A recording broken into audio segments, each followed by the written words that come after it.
Welcome to Todd Talks, a small segment of our Plywood Palace Garage YouTube channel. I'm your host, Todd Touchberry, and today we're stepping back to a time when roads were dirt, speed was measured in courage, and the automobile was still a mechanical marvel. At the heart of it all, the car that put the world on wheels, the Ford Model T. But we won't stop there. We'll also look at other pre-war classics and talk to the people who keep them alive.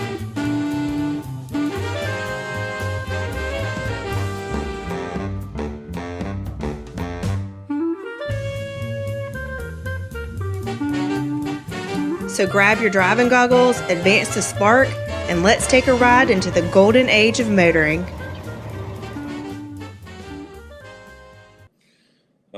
We already have a few people on, Bruce, Joe, Stephen from Fliver Channel. Anyway, want to welcome tonight's guest is Sean Mathis from Miles Through Time Museum. And my co-host tonight is Heath. Y'all have seen Heath before. So, Sean, we'll jump right into this. Really appreciate both of y'all taking the time to be here with us tonight. Sean has founder of Miles Through Time Museum.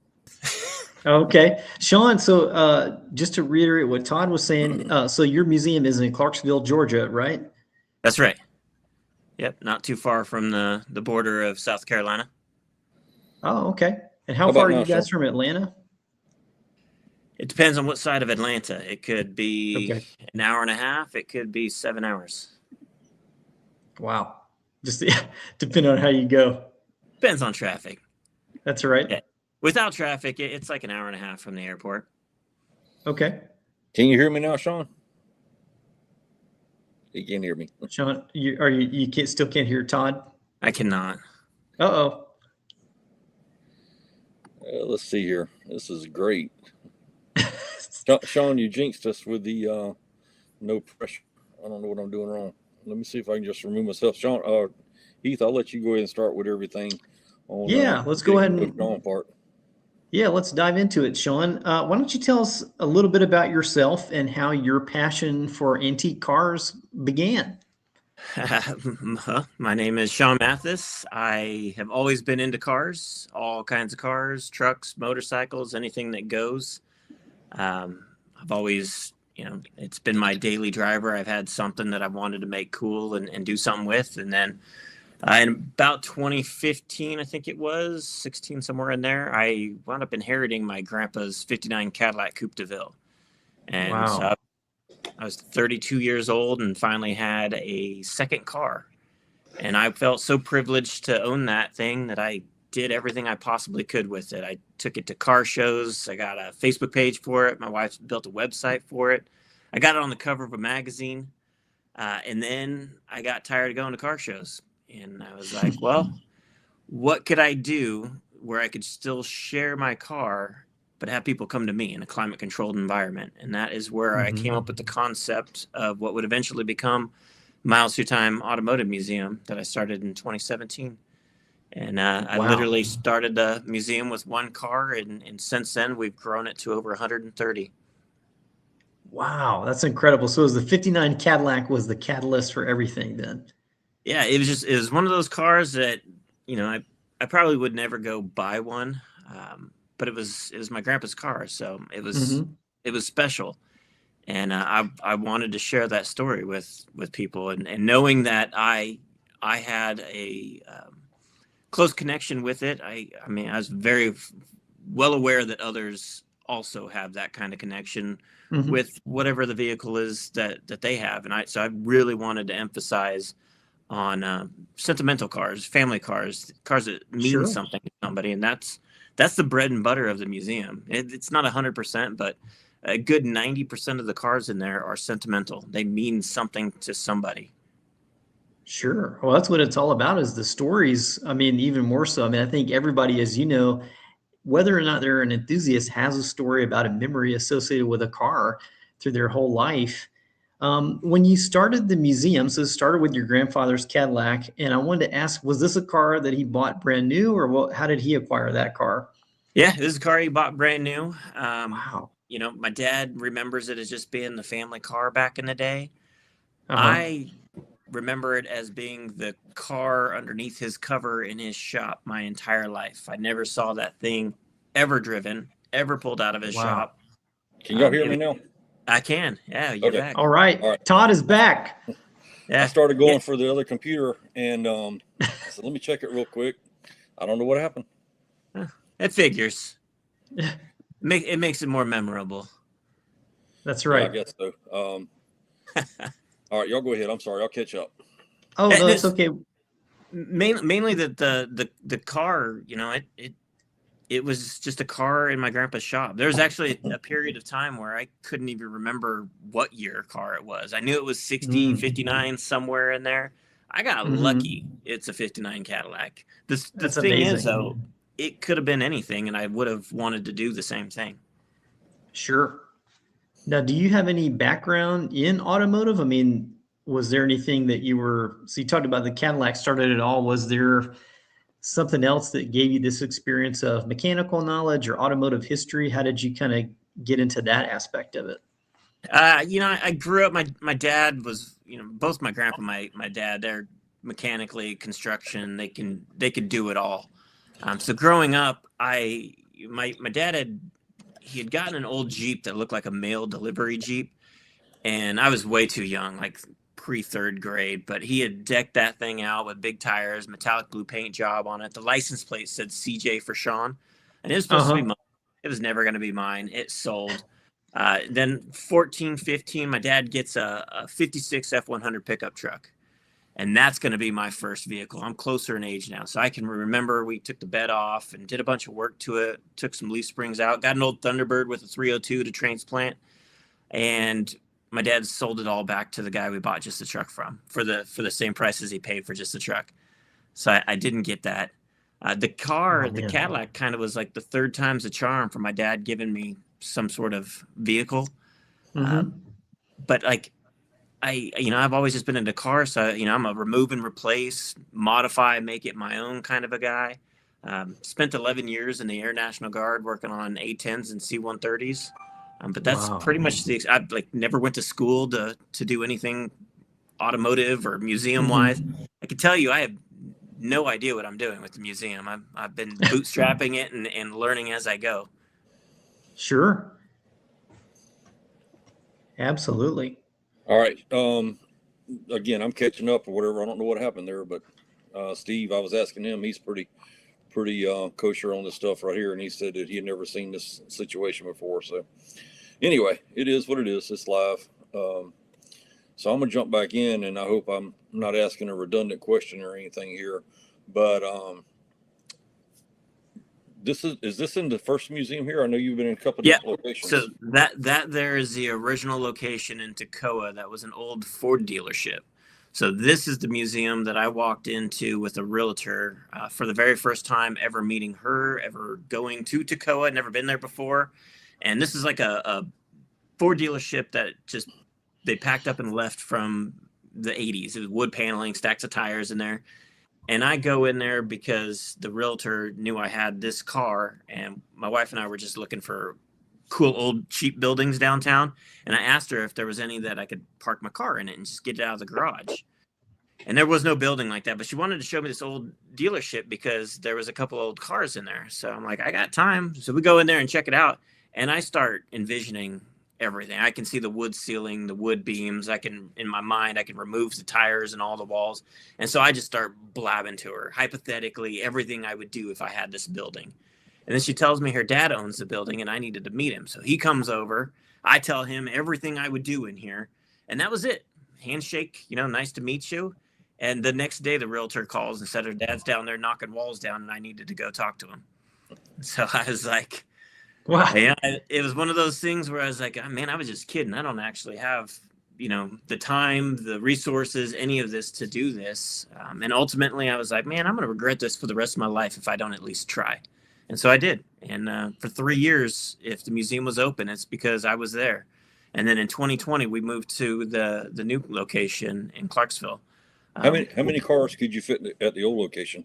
At the old location, I think, and you could see, you could barely walk through them. We were capped at about 30. Wow. It was tight. And like, if you came in a wheelchair, you weren't really getting around anything. I mean, it went from really like, to display it properly. You probably wouldn't want to go over 20 cars in there. And it would fill it up. I think the building's like 8,000 square feet. So once you remove a few other things, we had about 6,500 square feet to actually work with, Mm-hmm. which What seemed became big initially, but now it's so small. what became of that building? Anything, or is it sitting empty again? Or I think the guy that owned the building, he did some events out of it. I think the last I heard, he did sell it, and now there's an antique shop inside there. Mm-hmm. and when you moved, did you have many displays in here, or just cars, or?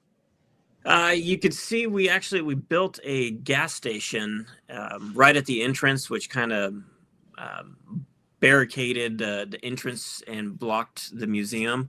That wound up being a permanent exhibit, so that stayed there. I did wind up taking, I think, of all the cars, about 7 of them went to the new location, but I started over from scratch in 2020. I started a car museum in 2017 with 1 car, and did it again in 2020 with 7 cars. So where did you come up with the vision of when you start out? You basically have horse and buggy when you first walk through the doors, if I remember correctly. Yeah. You walk through and then you go all the way up to the muscle car era, and this is some of the construction here. At the blacksmith shop, we have an entire town with a jail and a general store and a replica of the original Phillips 66 filling station and a diner. All that is from the mind of Truett Phillips, who is the director of the museum. And Truett's a guy that just came in within months of opening in Toccoa and just completely embraced the entire concept of what Miles to Time is all about. He's the one that built the gas station for us in the first location.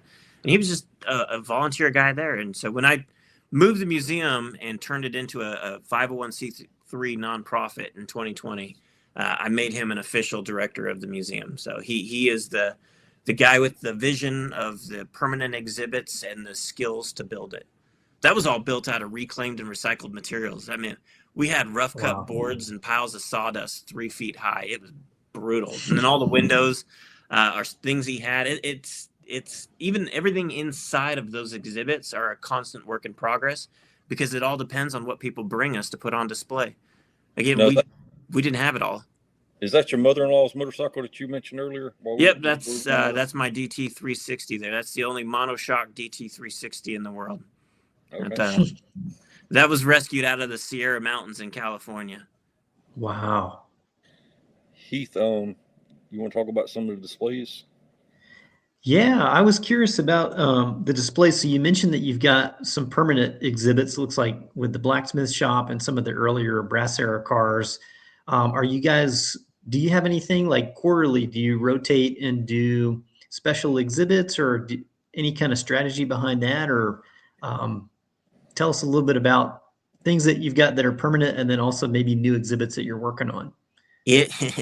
This is where Miles to Time gets very unique compared to other museums, because we can't think of exhibits and do them, because we operate on pretty much no budget, and it is constantly changing. So one person can come in on a Saturday and change the entire trajectory of the museum. One car can come in, and I've got to move 15 cars to make it make sense. It is constantly changing. A couple weeks ago, I drove up to Massachusetts and brought a 1986 CRX, one owner, completely original, and brought that in. And then last Saturday, I brought in a T dragster and a rat rod. So it's all over the place, but that's what makes it unique. I mean, it's constantly changing, and I just work with what I got. So if somebody calls you and they want to loan a car or donate it, how quickly do you accept the donation? Like, what does that look like? Is it just kind of depend on what the car is, or donations will take priority over loan?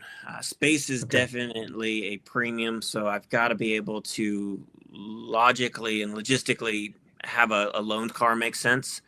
And I've got and it depends on when they want to bring it in. Sometimes they're like, it's June, but they're like, I'd like to bring my car in October. I was like, I can't commit to that because I have no idea what the museum's going to look like in October. So a lot of it comes down to how quickly it can be done. I mean, somebody can tell me they've got a car that they want to put on display, and we'll have it in within a week. I've got people that'll come and talk to me, and they'll tell me all the cars they have that should go on display, and then I never hear from them again. So it all depends. Now, there are a bunch of people that want to loan cars indefinitely, and I cannot accept those. They have to be short-term loan. If they want them in there permanently, donation is the way it takes priority. And then even that, it is established at the beginning under the why they want to donate. There's cars that they're sentimental to people, and people want to be able to share their story, whether it's their grandpa or their son or whatever the case may be.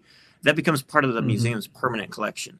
Now, we've got people that'll donate cars that they either want the tax write-off or they just want to help the museum. And sometimes they'll donate it knowing that it's not going to go on display, and they know that we'll sell it and the money goes towards helping the museum. It all depends. There's a way to help in any way it makes sense for the person that's wanting to help. Was the Cadillac the first car in the museum? It is. That is the very first car pulling into the new location. And what is the typical length of a short-term loan? 6 months would be ideal. Any more shorter, 2 to 6 months would be amazing. I've had a few cars that have come out in and out within the last, I think they did like 3-month stints. But again, it all depends on the car. If it's a super rare car or worthy of staying longer, it might stay longer. Whereas if it's just there isn't anything particularly special about it, and then I've got another one that's wanting to come in, it'll go out quicker. Now, have you had anything? Go ahead. Oh, go ahead, Todd. Oh, go ahead. I was going to say, so if you had, you mentioned if it was something very unusual, as you started with just your grandfather's Cadillac, what is the most unusual? Just give us like maybe a handful of unusual vehicles that have come in that have been to you very extraordinary. Donated or loaned? Either. We had a Ford Ghia Arioso that was donated after one of our car shows. It is the only one in the world. It's a concept car that was sitting in a storage unit in South Carolina. And after the car show, the guy decided that it belonged in the museum so people could see it. Wow. We've got a 1935 Mathis. It's one of 2 Mathis automobiles in the U.S. The other one is at the Tampa Bay Automobile Museum. Wow. And I didn't even know that car existed until I went to Tampa Bay Automobile Museum, and that is my last name. And I tried to find one, and they don't exist in the States. Every once in a while, you see them for sale in Europe, but obviously that was not going to happen for me. And then I found out I was judging at a concourse in Tampa, and Tampa Bay Automobile Museum was there, and they're like, this guy just snail mailed us a packet trying to sell us his Mathis after I inquired about it. And I'm like, you got to be kidding me. And they're like, yeah, we're not interested. You want us to send it to you? I was like, absolutely. And so they sent it to me. I contacted the guy. He lived in Melbourne, Florida. And I was like, man, I don't have the money to buy the car. It's just, we'd love to have it in the museum. Can I come see it and meet you? And he's like, yeah, absolutely. Come on down. So I took a ride with him, met him, all that. And I was like, man, I've got to find a way to get this car. And he's like, all right. And so 30 days later, I went back down and purchased the car, and now it is on display in the museum. Wow. Now, I don't know anything. What is a Mathis? I don't think I've ever heard of that. It looks like a metric Model A. Okay. Or Model B, I guess you would say. Sean, Bruce from Klepp's Garage up in Ohio had a question. I guess you kind of touched on it earlier. I accidentally hit the wrong button here. He said, where does the most of the funding come from for the museum? There is no funding. No funding at all. I literally didn't have anything when I started this place. what sustains it now is Vintage Garage Antiques. So in November of 21, the museum, I took over the entire space in the current location. And the museum doesn't generate enough revenue to do that. And so I created Vintage Garage Antiques, and that business is what pays the entire lease and utilities for the antique store and the museum. And that is what makes everything even remotely possible. There is no wealthy benefactor behind the museum.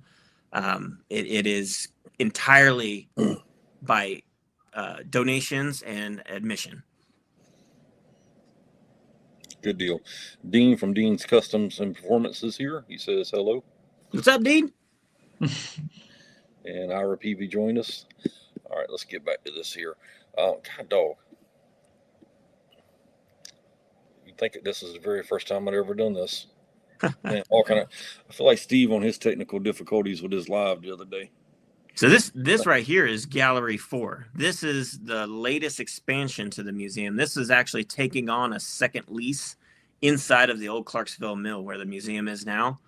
This added about 15,000 square feet to the museum in March of 23 when we did this. And wow. It filled up immediately. I can't even tell you exactly how many cars we have in there now. My best guess would be close to 50. That's a good bit. And you've had the I think some of my favorite cars in there were the ones that have done the Cannonball Run over the years. A couple of them. Yep, we're down to we've got 2 left on display. What was the other one? What was the other one? Not the Lemons, the Musket Ball. Yep, the Musket Ball. We got the smallest CC, little key car, and then we've got the taxi as well. You may not have seen that. Do most of the cars? Oh, go ahead. Go ahead. I was just going to say, with that many vehicles, do you guys try to keep them all in running condition? Like, how do you move everything around in there? It's a lot of work. The owners of the cars, the privately owned ones, they are able to come in and start the cars every so often. If they are running cars and donated to the museum, I will start them every so often. If I can drive them when I move them around in the museum, I will. But a lot of times they're just put on dollies and I move them around by hand just because I got to play Tetris with all the cars in there. It's a lot of work. Stringo is supposed to be hooking us up with a vehicle mover, but it hasn't happened yet. And I give him crap all the time for it because I should have it by now. Yeah. When you store the cars, do you usually keep gas and batteries in them, or do you have a process of like draining any fluids, or what does it kind of look like when we don't drain any fluids? We do keep the batteries disconnected, but one of the negatives that a lot of museums get, especially the old school style of museum, is that it kills the automobile. It turns it into a stagnant, piece of history and art. Miles through time, man. If it runs, it's meant to run. These cars are a piece of history and their art, just like a framed painting on the wall. But they were also designed to do a thing, and that thing should be always done. One of the future plans for the museum, when we can more easily take vehicles in and out of the building, we're going to exercise them. And you come on a Saturday and you see we've got a museum car sitting out in the parking lot. You might be able to hop in there and we take it around for a spin. Now that's future location type stuff, but that's the kind of things that we want to do. Not have a car sit there forever and then it can never be used again. They need to run. Tell us about this movie bus here. That is from the movie Ghosted. That was the production company, the producer called, and they were in Hollywood. And she called. She's like, "You want this bus? We're done with it." I was like, "Yeah. If you can bring it to me, I'll take it." And so they brought it in 2 pieces. The top piece came separately, and then we had to find a way to get it on ourselves. But that's technically a 1999 International school bus modified for the movie. They changed the rear axle in it and put a steering column in the back, so it's able to crab walk. But it's steered from the back in the movie. It's got a big scene in the movie, and it's a decent movie. It's a neat bus, though. It doesn't fit in the museum, obviously, but it's really cool for people to be able to go on it and get their pictures. Eventually, it's going to get completely ruined in the weather, unfortunately. But in the meantime, people seem to like it. Now, what year did you open up the current location? Well, the idea initially, the museum was open April through October, Wednesday through Saturday, because it was me. And after October, like if I had 10 people come on Saturday, I was killing it. I might have one person on Wednesday, nobody on Thursday, and 3 people on Friday. And that was what my week consisted of. And when I moved the museum, it opened it up so that it was open 7 days a week all year long because I wasn't physically having to be there for it to open. The idea was to close down in October of 2019 and reopen in the spring of 2020.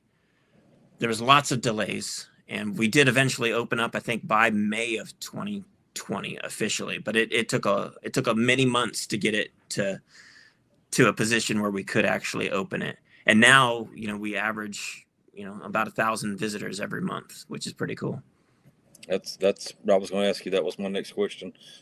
We went through the building of the displays, and this is kind of like just past the blacksmith shop, I guess, right? Yep.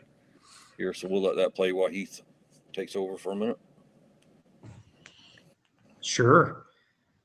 So, as far as this building coming together, I mean, do you guys see staying in this building, or are you looking for other locations in the future? Like, what do you think it looks like? I mean, you guys have obviously invested a lot into the property with these displays.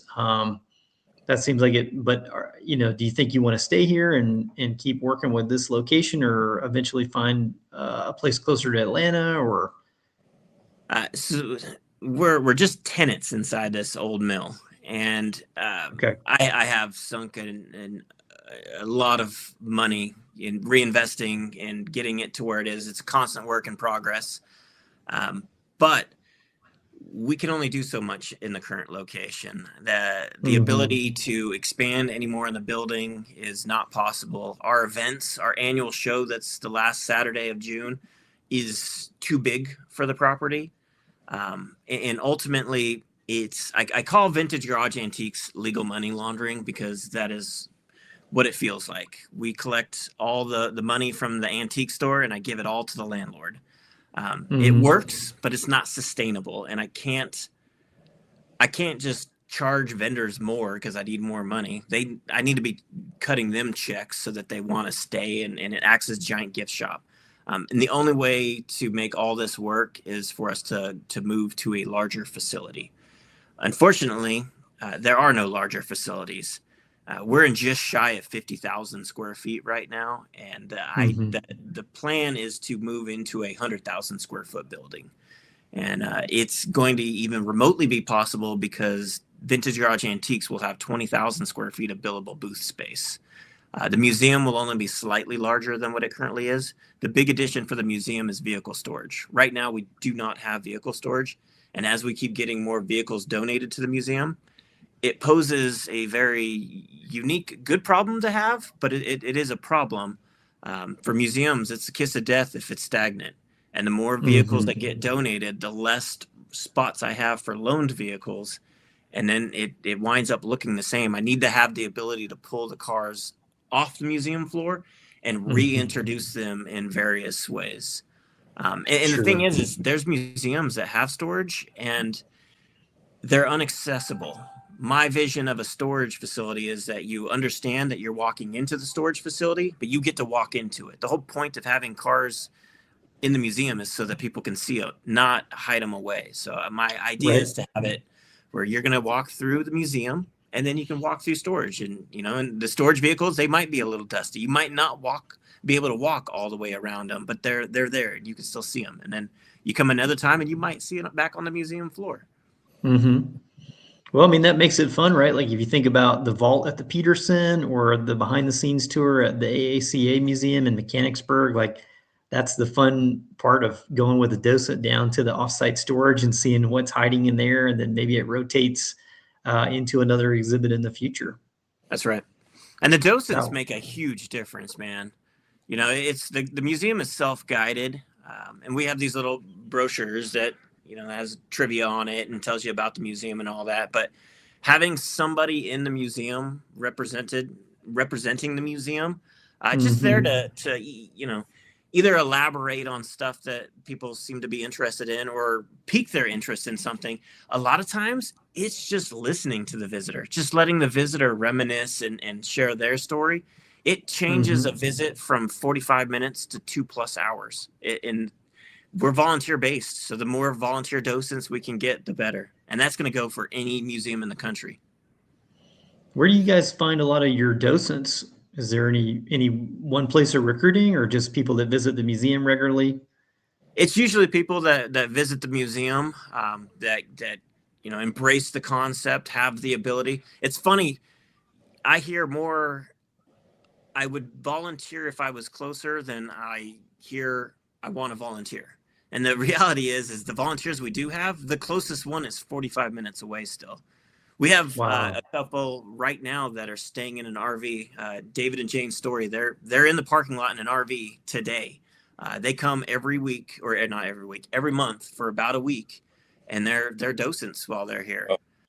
They live way south of Atlanta. They couldn't come here on a daily basis. I live an hour away from the museum. Nobody is close, but we make, you got to make an effort to go there. Our lead docent is Ned. He's been doing it for years now, and he comes from Franklin, North Carolina. Wow. Yes, pretty good. I think I met Ned. You probably did. Ned's a good guy. Pretty sure I did, yeah. Now, not to change that story, but is this Model T, do I remember this was also a movie car too, or another Model T, maybe? Not a movie car. This one was the Centador. So this belongs to two sisters. This is their dad's original car, and I first met them in Toccoa. So we actually had that as a storage vehicle in Toccoa. Gotcha. It's a nice car. I remember there was some story behind it. I couldn't remember if it was a movie car or what, but I do remember it. You sent me this picture, but I wasn't sure what it was. So my car is now a movie car. So that is my car on the movie poster of When We Last Spoke. It was used throughout the entire movie. Okay. Which one? When We Last Spoke, my 59 Cadillac. Okay. You can kind of see it there. Gotcha. What movie was it in? When We Last Spoke. That was. That's the name of the movie. Okay. Yeah. I thought you were at first or whatever. I was like, okay, the last time we spoke. Oh yeah, the last time we spoke. Yeah. When We Last Spoke is the name of the movie. Gotcha. Now that Model T is in Sweetland and a few other movies, which I can't. Yeah, I knew there was one. I thought for sure there was one anyway. Yeah, it's got a police decal on it that's left over from the movie. That's one thing people ask me a lot at Estes Wind is, do we ever lend out our cars for movies? And our building is very difficult to get vehicles in and out of. So I was kind of curious, is that something people ever come to you guys and say, hey, we'd like to borrow this car, especially with a lot of film work going on in Atlanta? We had a bunch in when it was in Toccoa, and then after 2020, we haven't had any requests. We've had four different movies filmed using cars out of the museum. It's not something I strive for, and really, the movie people, they're insured. They'll fix whatever the problem is. But if you actually care, you probably don't want to do it. Right. Yeah, they're pretty hard on cars, I think. Yeah, I semi regret doing it with my grandpa's car, but everything in the end wound up being okay. I wouldn't do it again. Good. Yeah. Is there? You mentioned the docents being a key part of the museum experience, and I was wondering, is there one or several cars that everybody is really drawn to in the museum? The visitors or the docents? The visitors, but I was thinking the docents probably kind of enhance that experience if they, we've got docents hang out back. Yeah, this Model A here, this is David Stories, the one that stays in the RV. If you come and visit while he is there, you are probably almost guaranteed to sit in that car. If not, hear it run. So the docents themselves definitely have their preference of what they like. They don't all have cars in there. But the visitors, I'll tell you, I don't know how to do a museum that would be super niched. It's people like so many different things that the museum is organic and unique enough that there is something in there for everyone. There's going to be people that walk right past that first section. I call it Gallery 1 of the museum. That's the blacksmith shop and the Model Ts. They walk right past it all. They don't care. They're going to go and they're looking for the European cars, or they want to see the muscle cars or something like that. And then the very next couple that walk in, takes them 45 minutes to even turn the first corner, because that's what they want to see. It's all about that stuff. Everyone is different. There's cars in there I could care less about, and yet they end up being a very popular car for people to see. And a lot of times it's not even that the car itself is such a cool car. It's just, what the car represents. And these people can attribute that to a time in their life that just triggers a lot of memories. I've had people break down and cry inside the museum. I had a couple that were from Brazil, that they had their daughter, who she was like 30 years old, but they had gotten married in a 59 Cadillac, identical to mine. I let them sit in my car and have a moment. And they were, all of them were bawling inside my car. That's a special moment that, I can only do in an environment like this. And the thing is the older generation can come through this museum and they can reminisce on something. Everything from my era, where you got the 80s and 90s, all the way down to, we've got people that come through there in their 90s. They're going to reminisce on something in there, which is great. But it's that younger generation that can't reminisce on anything, that has to find some sort of point of interest in even caring about any of this kind of stuff. And that's what this museum can do. And any museum, really. You can't expect these kids to care about any of this stuff if they're not given an opportunity to even know about it. So when we, it's hands off in the museum, but we've been known to put a kid in a NASCAR, and get them involved, so that, that visit to Miles Through Time triggers a memory that lasts with them forever. Really, anyone today, you probably shouldn't be into Model Ts, right? Because they're before all of our times. But something happened along our growing up that made it so that you were like, I'm into Model Ts. It could happen at any point in your life. And coming into the museum and seeing something like that can make it so that a kid today that's 10 years old, when they're 30, they're going to want a Model T. And it'll be, 150 years after it even came out. That's how it keeps going, and museums can do that. Absolutely. You got a great point. Tell us about these cars we're about to show here. Who built these? And Heath, I don't think you've seen these yet, but these are quite amazing. And from across the room, you would think that it's a brass era car. The Gary Russeth collection is absolutely amazing. Not this that one. is wood. That looks like a real Model T, but it is the exact same as the wooden Maxwell you see panning up. Every single one of the cars is just like that wooden Maxwell, but the rest of them are all painted. So every single one of those cars, the Stanley Steamer, the red one is an original Model A, the Oldsmobile Curved Dash. There's a Studebaker electric, and then there's a half-scale version of the General, which is a real train in a museum in Kennesaw, and then made famous by the old Disney movie, The Great Locomotive Chase. The train took Gary about 5 years to build, and then every single one of these cars took him about 2 years to build. And he just did it for fun. And somebody came through the museum and told us about Gary and having a place in Harlem, and he had these in his little museum on his property. And I think the first ones, we took the blue Curved Dash and the Maxwell, and eventually we wound up taking them all. And more people have seen his collection here than they ever did at his place. And he comes every once in a while and talks to people. You can see he's a massive Laurel and Hardy fan as well. So I've given him that entire corner of the museum. So as far as like specific exhibits, the Gary Russeth collection is probably the most prominent exhibit that we've created for him. Yeah, those are extremely impressive. Like I said, from across the room, you would never know the difference until you're right up on it. Yeah, if they're not reading the signage that explains it, they have no idea they're looking at wood cars. Yeah, like I said, they're extremely impressive. So, how many of the wood cars do you have? Let's see, 3, 6. I think there's 7 So, plus the train. yeah, the train's impressive as well. Yeah. And you were talking about sitting in cars a little while ago. I know Jay Corman invited people to sit in his quite often down there at a Shriner car Model T Yep. that he had. Yep. And, We've had Jay, a couple of his cars. The Shriner one, that was specifically, he actually reupholstered the seat in a heavy duty marine vinyl specifically for people to sit in there. Hey, there's a cross country Model T there. yeah, this one looks a little bit familiar. This was when you allowed us to put ours on display and put the signage up there, and we still got a couple more donations after the sign was up there, so it was That's pretty good. cool. See, and that's a perfect example of what we can do. You know, you weren't going to leave it in there for a long time, but a short amount of time to give people an opportunity to see it. Yeah.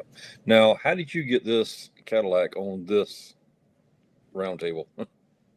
We had to build ramps specifically to drive anything up on that turntable. Now, that turntable is an absolute nightmare. That was donated by the Henry Ford Museum. It originally had their Ford GT that's cut in half on display on it. And they were giving it away, and I rented a 13-foot box truck, drove it up to the Henry Ford Museum, or first of all, I drove it up to Dearborn, swapped it out for a 26-foot box truck, then went to the Dearborn, to the Henry Ford, filled the entire 26-foot box truck with pallets and crates that had this turntable on it, and then drove it all back, just to discover that the entire thing had no instructions. Anything that was written down was in German.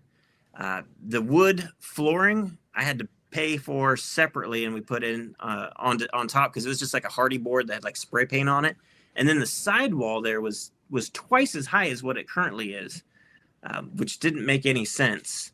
We actually cut that down so that it looked like that. And then the wheels on the 3 motors that turns that thing were corroded, so we had to go get custom wheels made for it. It's cool. But my goodness, Now, in this same gallery, you've had some cars from up in Nashville too, right? Y'all worked together with the museum up Nashville? there. Yeah, Jeff Lane from Lane Motor Museum. Yep. He has donated, I believe, 10 vehicles to us over the years. And so another exhibit is, I call it the Jeff Lane Reject Collection that we have. You know, he either gets a better one. There's the Mathis. He either gets a better one or runs out of space or whatever the case may be, and he, you know, gives us an opportunity to share it with our visitors. And they're weird. They're cars that you've never heard of, never seen before, and I think that's fascinating. Yeah, a combination of stuff you've never heard of and never seen with stuff you're familiar with is the best. Yeah, I call it the airplane car. I thought was really unique that they have there.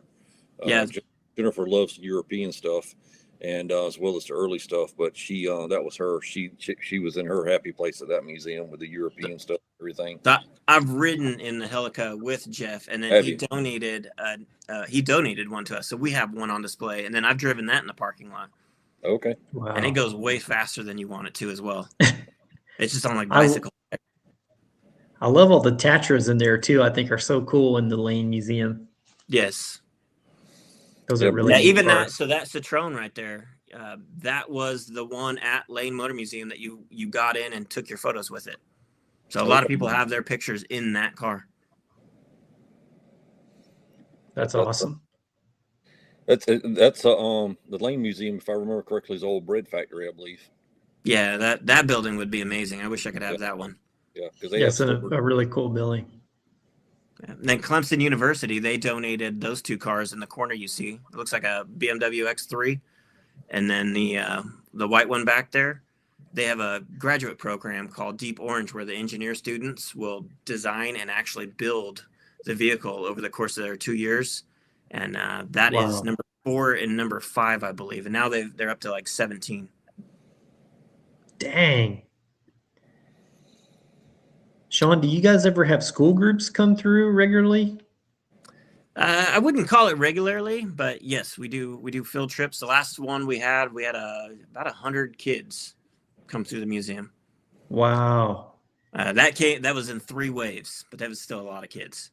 It's a lot of kids. But like you're saying, I mean, that's such good exposure. Like Todd and I were talking about one time, like it's such a formative thing. Like as a young kid, like if you have a memorable experience like that, that it kind of is the spark for everything. I was talking to him. I have a twin brother who's also really passionate about cars. And we were talking about, he still remembers we went to a British car show in Statesville, and there was a lady that did not want us to get near her Jaguar XJS. She was afraid we were going to like scratch the paint. And and it's like, it's crazy how people remember those experiences for their whole life, of either somebody welcoming them into the car and be like, hey, come sit in it, take your picture, or somebody, very standoffish. So I think that's awesome what you guys are doing of, getting people exposure to such a wide variety of vehicles. I mean, it's incredible. Yeah, and that's really the 2 options at like car shows. It's either don't get too close to my car, or somebody's like, let me show you. And although, I'd love for people to just like do whatever they want with the cars, but you can't do that. It's not practical. It's not safe for the cars. It's not safe for the visitors. But with the docents, we can do a few things, and we can only do that with donated cars. Again, if they're privately owned, they're still hands off. They're not our cars. Mm-hmm. But with the ones that are donated, I've had people sit in all kinds of cars, and we actually, one of the field trips was a blind girl. And we put white gloves on her hands, and I had her run her hand down the entire side of my 59 Cadillac, where she's feeling the fender. She can't see the car, but she could experience it that way. That's really cool. That kind of like, who knows what she's going to grow up and be passionate about. I like to think that being, having that kind of moment, might help shape her future. Mm-hmm. Absolutely. The DeLorean here, that was pretty dusty when you got that, if I remember correctly. Is that right? Yeah, that took 3 years to convince the guy to allow me to bring it to the museum. That was a guy that came into the museum shortly after. I don't think we even officially opened yet in the new location. And he came with a Corvette club.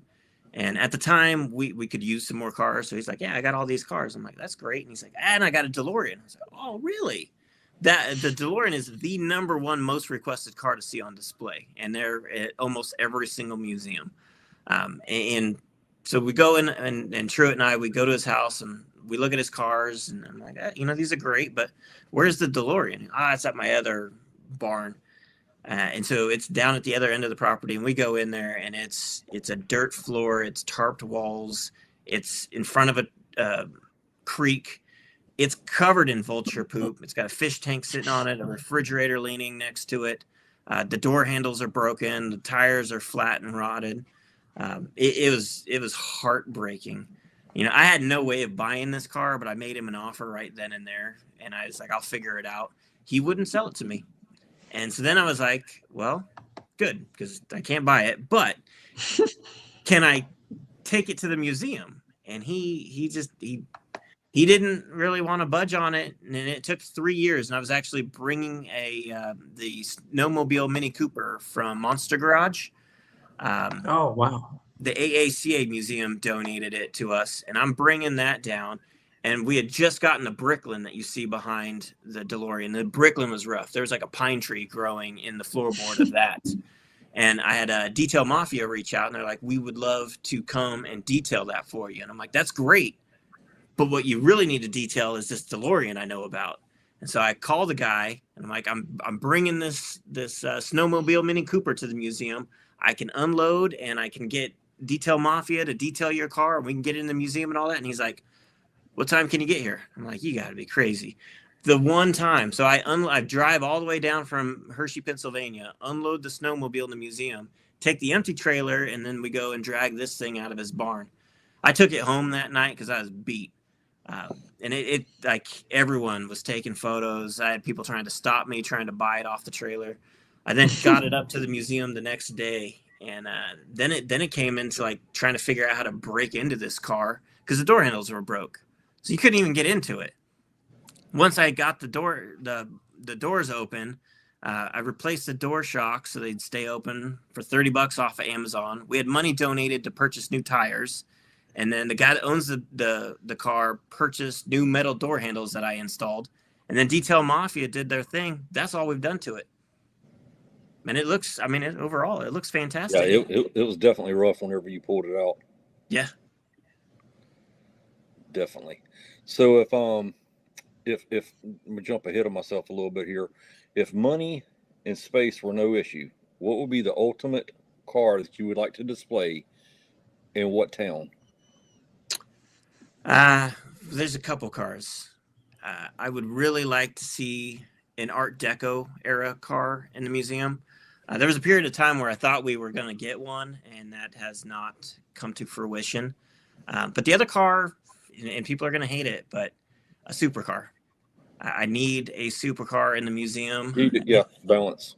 That is what the youngest generation gravitates towards, and if I can capture their interest on that, and then walk them over to the Model T, the Model A, the muscle cars, and show them how they're all different, but where it all started, and getting them in that supercar is probably the between the DeLorean and the supercar, that is the most common, easy way to bridge that gap. And we've had a Lamborghini Murcielago, we've had a Ferrari F430, a Pantera should be coming in, which is it kind of fit the bill, but those are all temporary cars. To have one permanent in the museum that we can actually do stuff with would be huge. And again, I almost had a Lamborghini Gallardo that would have fit the bill for that, but again, that nothing is always guaranteed, so that one slipped through my hands as well. Space-wise, location-wise, ideally within about 20 minutes of where the museum currently is, right off of Highway 365, the main thoroughfare from Atlanta heading up towards Clayton, the Tail of the Dragon, all of that kind of stuff. There's 30,000 cars that pass by on that road. There's tons of property available. It would change everything. Right now, I don't think 30,000 cars pass by the museum in a couple years. Now, is this car right here off of Star Wars? I don't remember seeing that one. That is a prototype that was built for the X Prize. That is called a Zing. And that was a guy in Roswell, Georgia that emailed me, and he was tired of storing it and asked if we wanted it in a museum. That was back when they were trying to get to 100 miles per gallon, and right about the same time where the Tesla came out and all these other cars, and they kind of threw that out the window. Gotcha. What about the airplane here? The airplanes, we actually just had a few more donated to the museum. We had a about that size biplane and a couple others. The idea is to have a large scale plane like that hanging all throughout the museum. So no matter where you took a photo of a car, you'd see an airplane hanging as well. I just think it's super cool. You have one or two outside, if I remember right. They were a little bit. Yeah, there's an airplane outside. It was inside for a while, and we were gonna try to see how we could hang it. It's a fabric plane, so it needs to be rewrapped, and it hasn't happened. So I ran out of space, and now it sits outside. Gotcha. Now this is more muscle cars and stuff from the 50s and 60s in the last gallery, right? And there was a story behind the Mustang too, wasn't it? Yeah, that's 67 GT500 right there. If you look up the TV commercial, 1967 GT500 TV commercial, you'll see Carroll Shelby's wife driving that actual car. Wow. And that car is going to be leaving here pretty soon. It's been on display for a few years, and it's time for it to go. Yeah.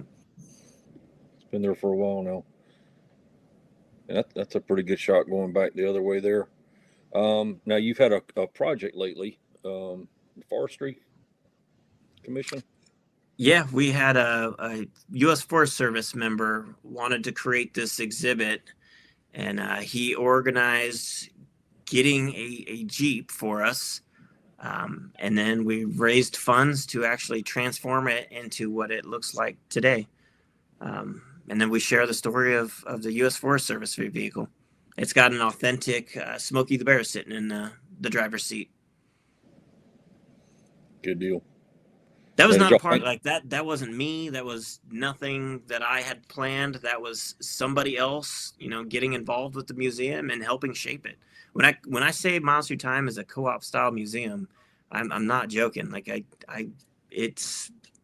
is what it is because of the people that have made the decision to be a part of the museum. Yeah, I think these are from these are not the current location, right? Yep, that's current. Is it? Okay.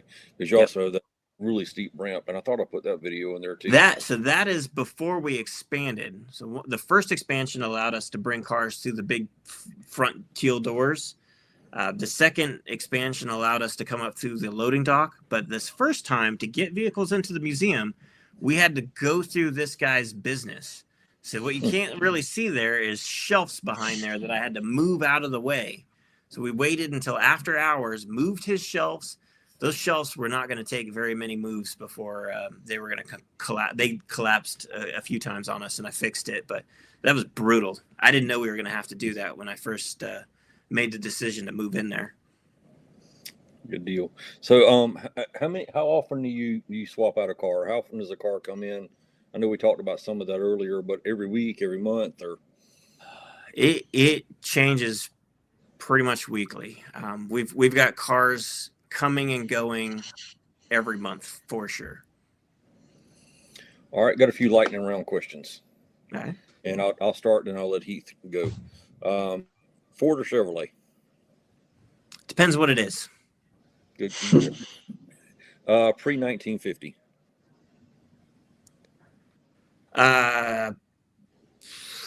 Probably Chevrolet. Only because I like the 5-window pickup truck. What about late model stuff? I 56 Ford is my absolute favorite truck, so I'm gonna go Ford. All right. Most underrated classic car. Underrated, man. There's a ton of underrated ones. I gravitate towards vehicles that are less common. So I'm not going to say the Corvettes and the Camaros or any of that kind of stuff. The weirder it is, the more appealing. There's a Wartburg. There's a 59 Wartburg on display that Jeff Lane donated. It's a wagon. That's the coolest damn car. If I had the money, I would just go and turn that into my daily driver. How many cars does he have on display at any time? Do you know right off roughly? There's a lot in there. A couple hundred. Yeah, there's a lot in there. Manual or automatic? It depends on what it is as well, but a manual is definitely fun. But sometimes I don't want to shift. Yeah, it's okay. I know you've been on a lot of them because we've touched base on some of them. But what's your favorite road trip to pick up a car so far? The most memorable was when I flew out to Paso Robles, California, and drove back an E21 BMW. And you went to you did a museum tour as well, didn't you? I try to kind of do that every time I do go somewhere. So I haven't taken a dedicated museum tour, but it's in conjunction with other stuff. So I've gone across country a couple times. I've driven to Glacier View, Alaska to launch a bus off the side of a cliff. I just came back from Massachusetts, and then I've got to go to Florida to go pick up a car. It's usually I know where I'm going in a couple of weeks. Gotcha. Heath? What do you think is the most unusual museum artifact in your museum? Our artifact can be misleading because you kind of think of something like more formal from history. But I would say the questionable garage, Jared's 300ZX. It's a burnout car. It's crazy. We had to bring that thing into the museum in reverse just because the headers are so wide, and it had to pivot through the entrance of the loading dock. It's crazy. It's such a weird car it's built specifically by Jared. You can see it on the Questionable Garage YouTube channel. That to me is a unique artifact because it is the only one. Yeah. What do you think is the most valuable lesson that you've learned through all of this? You got hard questions, man. I guess I like having my mind changed. I'm okay with not knowing what I need to do. So when somebody comes and doesn't tell me what I need to do, but comes on board and is like, let me help you. That's amazing. I don't do well at asking for help. It does not come natural. So I need people to actually do the things that they want to do. And people like Truett Phillips and Jenny and Kevin and all these people that have come on board over the years. I couldn't have done it without them. There is absolutely no way. And none of that comes natural to me. I'm not even an outgoing person. Like, I'm not an extrovert. I am completely out of my element when I am at the museum, but it opens me up, and and it's good for me. It's good for everyone. Mm-hmm. What do you think is one advice you would give, a piece of advice you'd give to a young car enthusiast? I would say have an open mind. It's really easy to get niched into things, especially, the idea of if you like this, you can't like that, and one or the other. The automotive world, the spectrum for it is massive. There's so many cool things out there. I like a lot of things, and there's certain things that I don't really care for. There's a lot out there, so don't pigeonhole into something, and things change. What I liked when I was 16 years old, I discovered I don't like at 41. I got to that age where I was like, you know what? I'd love to have my first car again. And so I went and got one, and it bit me in the butt hard. It was a giant waste of money, and I didn't do it for me. And that's okay. What kind of car was that? It was an E30 BMW. Uh-huh. Which I still liked the car, but my goodness, when I was 15, 16 years old, that wasn't that old of a car. It was my age.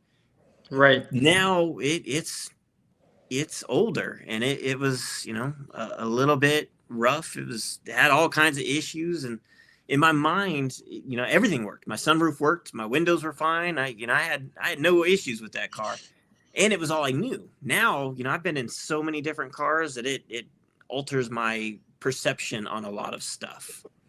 Mm-hmm. Is there, we talk a lot about favorite car movies. What is your favorite car movie?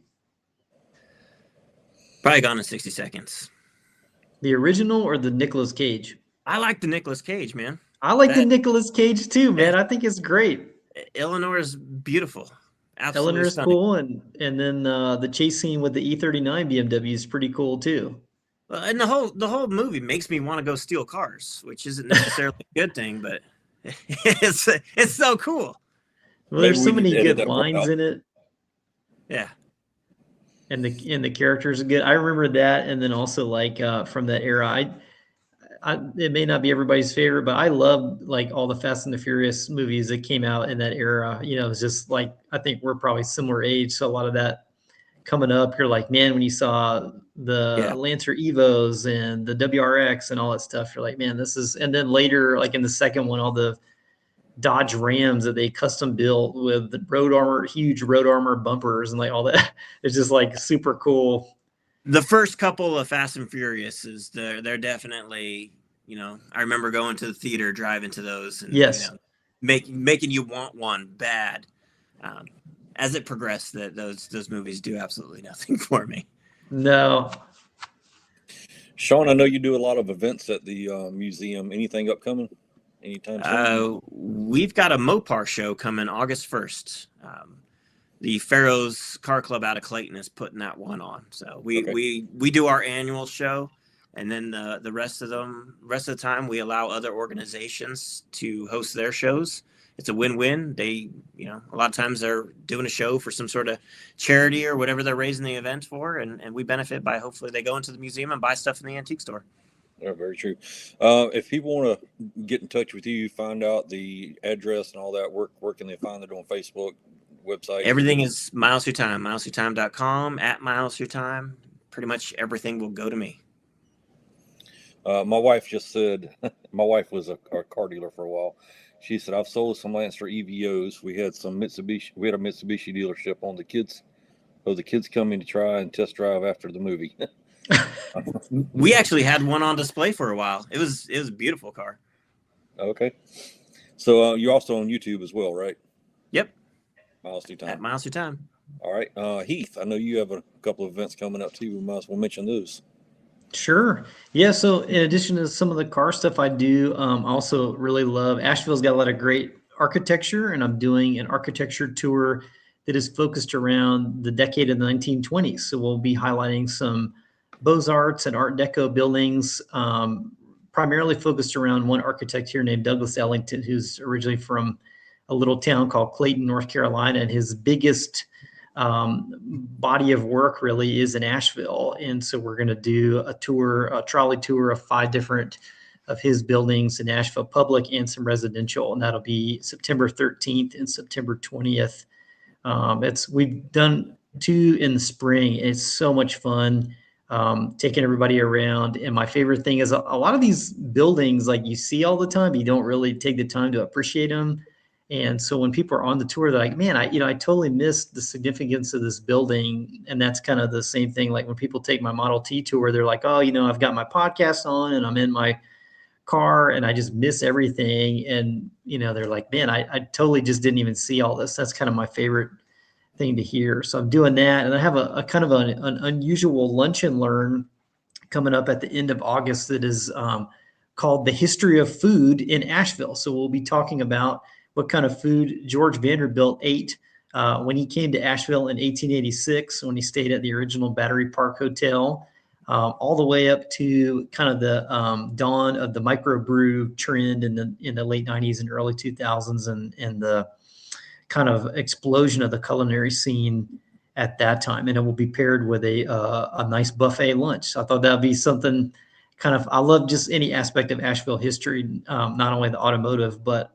architecture, food, music, whatever. So that's the kind of two main things that I've got coming up. Yeah, y'all need to get together for sure and check out each place for sure, because I think y'all would definitely enjoy it. We'd love to have you come to Estes Wynn Antique Car Museum in Asheville. We just celebrated 60 years back in June, so that was a pretty huge milestone. It's still owned by the same family that founded it back in 1966. So nice. It's really special to have them still involved with it. And their dealership still exists here, Harry's GMC over in West Asheville, which has been around basically 100 years. Started in 103 now. I was going to say it started in 1923. Yeah, Heath knows everything about Asheville. That's for sure. I still have a lot to learn. There's so many new little nuggets that we find all the time. So it's really fun. Well, Sean, I appreciate you joining us tonight, and hopefully some people will see this and come visit. And I want to come visit. Yeah, you need to. Absolutely, man. I appreciate you helping me out with this tonight. I'm still for weeks now trying to get over whatever I got going on with my voice. So it might have been for the best that we didn't have any audio to start with on my part. I've been drinking honey out of a Christmas mug here.